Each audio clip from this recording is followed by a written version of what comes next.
Samantha Goodset with Real TV Films. I'm here with filmmaker Linda Goldstein Knowlton, and you directed the movie Somewhere Between. It's a documentary feature in competition here at the LA Film Fest, and we are here at Bottle Rock in our media lounge. Special shout out to LiTEBOX, which is a drive-in theater that comes to you. How did you begin to make this movie? Well, I was inspired by my daughter, Ruby, who my husband and I adopted when she was 10 months old from China.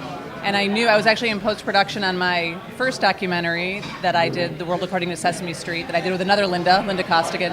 And just thinking about the whole adoption process, and I knew that it would be family and China and all of those very complex issues, I thought, well, there's going to be a movie there. Yeah. So once we adopted our daughter, I thought, what's it going to be like when she becomes a teenager?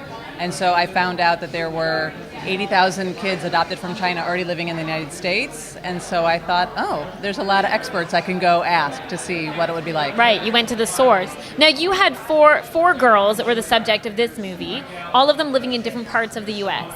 How did you even get in contact with these girls? How does that even begin, the process? Right, it's a good question. It was really important for me to have a diversity of experience of the girls in terms of how they were being adolescents and how they felt about adoption and all of that. And it was really important for me to have them come from all over the United States. So Right. Happily for me, there were a couple of great organizations that helped me out. One called Families with Children from China, and they have branches all over North America. I think there are 4 or 5 in California alone. And they helped me find Jenny Lee, Fang Lee, who's in Berkeley, and then another wonderful organization called Chinese Adoptee Links. They helped me find Haley in Nashville, Ann in Pennsylvania, and Jenna in Massachusetts.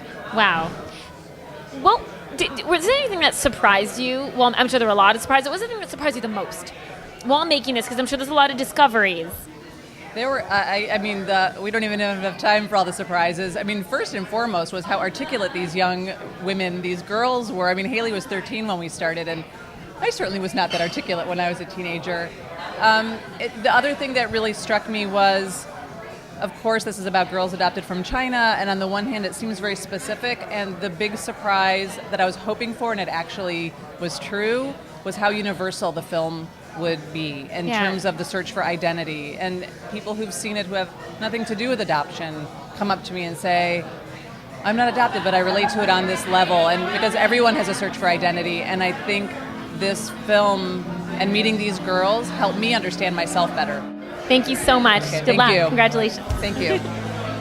I know there are times when I stop and think that it's so wrong, that you must be so cold, and if you'll ever be coming home, 2 or 3 words and all